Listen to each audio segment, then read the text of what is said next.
Have you ever wondered what really goes on behind the doors of a swingers club? Well, you're about to find out. Aussie couple Jess and Lawrence opened a swinging venue 5 years ago, and according to them, business has never been better. It's been booming, Kylie. Each weekend, hundreds of couples flock to the Sydney night spot. In fact, there is such demand that Jess and Lawrence are now planning to open up more venues right around the country. Jess and Lawrence join us now. Good morning, Jess and Lawrence. Morning. Hi, Steve. Now, you told us just about your desire to swing on your very first date, right? That's what happened? That's what happened. So, Jess, what was your reaction when that happened? I was kind of shocked but kind of happy at the same time because it was something that I was interested in but just didn't know how to describe it. How long was the time between being shocked and being interested? 5 minutes and one drink. Yeah. And then that's about it, and I think we went straight back to your house afterwards. Yeah. Okay. This is on the first date? Yes, it was on the first date. Okay, and that's how you knew you were compatible, I guess. Lawrence, so we've got to point out, you've been together for about 6 years. You're not married, but you've been in a relationship, and loving, open relationship for 6 years. Lawrence, what sort of people do you find typically like to swing or are open to this sort of thing? It's a mix of people. So everyone from all across different kind of demographics usually come along and swing. Probably the one thing most people have in common is sort of the education level. Is just like the higher the education, the more they can kind of rationalise, an alternate type of behaviour. Okay.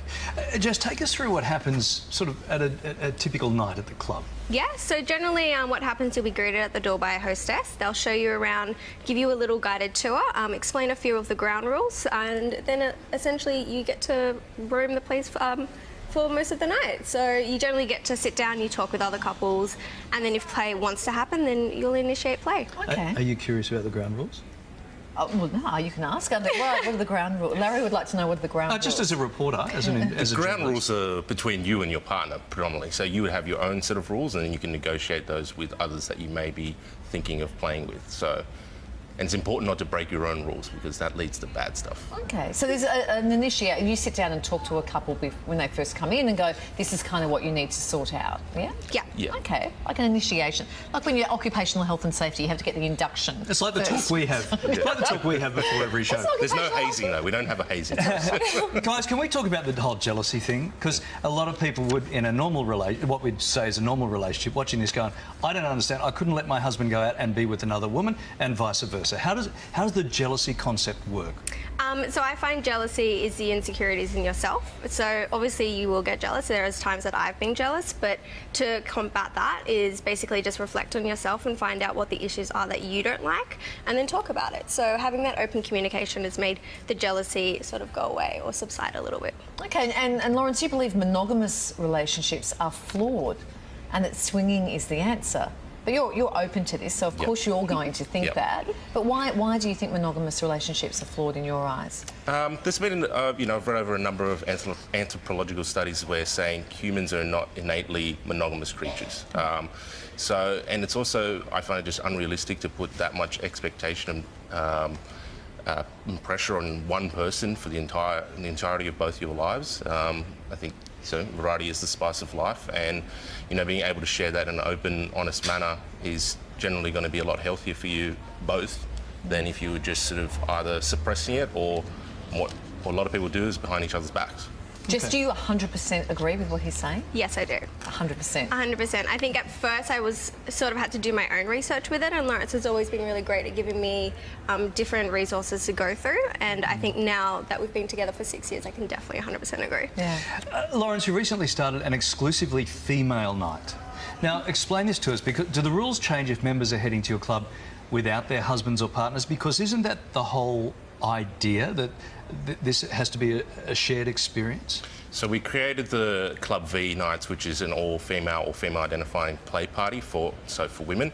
The idea was behind that we got a lot of feedback that women didn't have a safe space to go out and play in a space like this. It's like there's gay saunas for men, but there wasn't anything of equal nature for women. So we created this so they could go out and have this kind of fun without the pressure of men being there, because men do create a different energy in a space, and so we get lesbian couples, bisexual women, or women just trying to try it out, transgender, cross-dressers, whatever it is, you're welcome.